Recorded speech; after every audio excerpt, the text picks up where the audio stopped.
আপনারা দেখছেন SR24x7 news. 11ই July 2026 মানবতাই পরম ধর্ম এই বার্তার মাধ্যমে আজ মেছুয়ার জোন ভবনের সামনে এক মহতী রক্তদান শিবির এবং বিনামূল্যে স্বাস্থ্য ও চক্ষু পরীক্ষা শিবিরের আয়োজন করা হয়েছিল। সামাজিক সংগঠন সংকল্প সেবার ব্যানারে আয়োজিত এই মহৎ কর্মসূচির মূল উদ্যোক্তা তথা কনভেনার ছিলেন বিশিষ্ট সমাজসেবী অভিষেক যাদব। তার এই প্রশংসনীয় উদ্যোগকে সাধুবাদ জানিয়েছেন উপস্থিত সকলে। আজকের এই বিশেষ অনুষ্ঠানে বিশিষ্ট জনদের উপস্থিতিতে গোটা চত্বরে যেন চাঁদের হাটে পরিণত হয়েছিল। অনুষ্ঠানে প্রধান অতিথি হিসেবে উপস্থিত ছিলেন জোড়াসাঁকোর বিধায়ক বিজয় ওঝা। এছাড়াও উপস্থিত ছিলেন বিজেপির নেতা সন্তোষ পাঠক, তামাকনা ঘোষ, কালী খাটিকের মতো একাধিক প্রথম সারির নেতৃত্ব। এলাকার সাধারণ মানুষের স্বাস্থ্য সুরক্ষার কথা মাথায় রেখে রক্তদানের পাশাপাশি বিনামূল্যে চক্ষু ও স্বাস্থ্য পরীক্ষারও ব্যবস্থা করা হয়েছিল।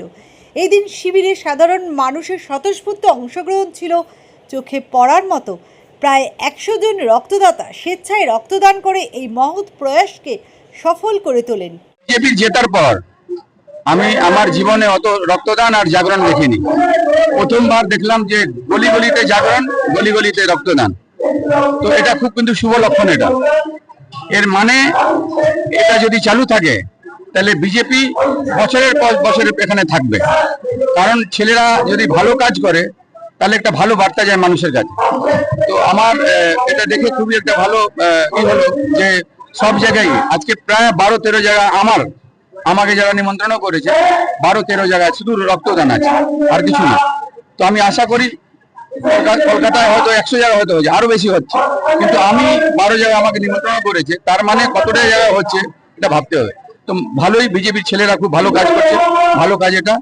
আর সংকল্প সেবা এটা প্রথম শুরু করেছে। আমি ঈশ্বরের কাছে প্রার্থনা করবো যে খুব ভালোভাবে করছে, আগে যাক। রক্তদান খুবই ভালো। এখানে বাংলায় আমি ওখানে বললাম যে আমি একজন নেতাকে নিয়ে গেছিলাম 25-26 বছর আগে টাটা মেমোরিয়াল হসপিটাল, ক্যান্সার হয়েছিল।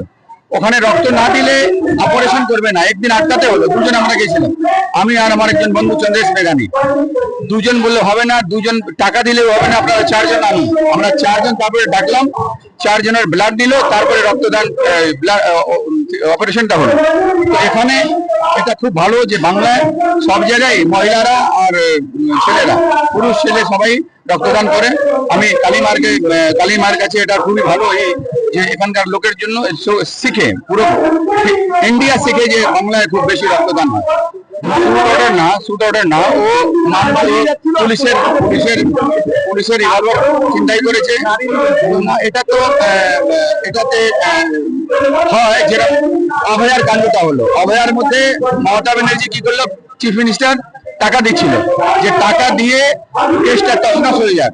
কিন্তু আমাদের যেটা লক্ষ্য, যেটা পালালো, গুলি মারলো, আমার মনে হচ্ছে কোনো না কোনো জায়গায় পালাবে, গুলি খাবে।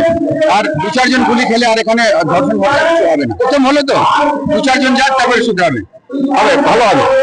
আজকে সংকল্প সেবার উদ্যোগে যে রক্তদান শিবির রয়েছে তা সাফল্যমণ্ডিত হচ্ছে, এবং যারা আয়োজক এবং যারা রক্তদাতা তাদের সকলকে ধন্যবাদ জানাই এত সুন্দর একটি অনুষ্ঠান করার জন্য। এবং ভারতীয় জনতা পার্টি স্বাভাবিক অর্থে নিজেদের সংকল্প পত্রতে যা দিয়েছিল সেগুলো আজকে কাজে ইমপ্লিমেন্টেড হচ্ছে এবং আগামী দিনেও হবে। কারণ দলটার নাম বিজেপি, এবং বিজেপি যা কথা দেয় তা কথা রাখে। এবং সেখানে মুখ্যমন্ত্রীর নাম শুভেন্দু অধিকারী মহাশয় যা কথা দিয়েছেন তিনি অত্যন্ত দায়িত্বশীলভাবে সে কথা রাখবেন। দেখুন, কেউ রেয়াত পাবে না। আমরা আগের সরকারের মতো কোনো ঘটনাকে ছোট ঘটনা তো বলি না। কেউ রেয়াত পাবে না, এবং এখানে যথাযথ শাস্তি এবং সর্বোচ্চ শাস্তি, যাতে আগামী দিনে এরকম ঘটনা ঘটাতে গেলে একবার নয় 1000 বার ভাবে, এবং যাতে ঘটনা না ঘটে। সবে সরকার এসছে এবং ইতিমধ্যেই যা ব্যবস্থা নিচ্ছে, এবং কঠোর থেকে কঠোরতম শাস্তি হবে যেখানে অন্যায় হবে। এবং রক্তদান শিবির ভারতীয় জনতা পার্টি পশ্চিমবঙ্গের যেদিন দিয়ে শপথ নিয়েছেন সরকার শুভেন্দু অধিকারীর নেতৃত্বে, আপনি দেখবেন পুরো পশ্চিমবঙ্গতে blood donation, health check up, eye camp, সমাজের কাজ, সমাজের মানুষের কাজ, যত জন কল্যাণ योजना भारतीय जनता पार्टी कार्यकर्ता হোক, নেতা হোক, সব রাস্তায় নেবে মানুষের জন্য কাজ করছেন। এই তৃণমূল আসতো, তৃণমূল আসা যখন আসতো মার কাট, সিন্ডিকেট রাজ, দাঙ্গা ফাসাদ, এটা জাতি সমুদায় নিয়ে সবসময় কথা, কিন্তু ভারতীয় জনতা পার্টি নরেন্দ্র মোদীজি নেতৃত্বে, শুভেন্দুদার নেতৃত্বে, শ্রমিক ভট্টাচার্যের নেতৃত্বে, শ্রমিকদার নেতৃত্বে, আমাদের জেলা সভাপতি তমনক ঘোষজির নেতৃত্বে আমরা শুধু আর শুধু আমাদের যত লিডার হোক, কার্যকর্তা হোক, সব রাস্তায় নেবে সোশ্যাল ওয়ার্ক করছে, রক্তদান শিবিরের মাধ্যমে, হেলথ চেকের মাধ্যমে। এইটাই চলবে, এইটাই ভারতীয় জনতা পার্টি। হরিপুরের ঘটনা যা হয়েছে আপনারা দেখলেন, কি হলো আপনারা নিজেই দেখেছেন। ওর মধ্যে আমি কি বলতে যাব, শুভেন্দুদা বলে দিয়েছেন আমাদের মুখ্যমন্ত্রী সাহেব কি জিরো টলারেন্স হবে পশ্চিমবঙ্গতে। আর আপনি দেখেছেন ওই দিনই নির্দেশ দিয়েছেন সব থানায় কি কোনো কমপ্লেন আসলে, কোনো অসুবিধা হলে আপনারা ইমিডিয়েট অ্যাকশন নেবেন। উনি তো এটা বলে দিয়েছেন।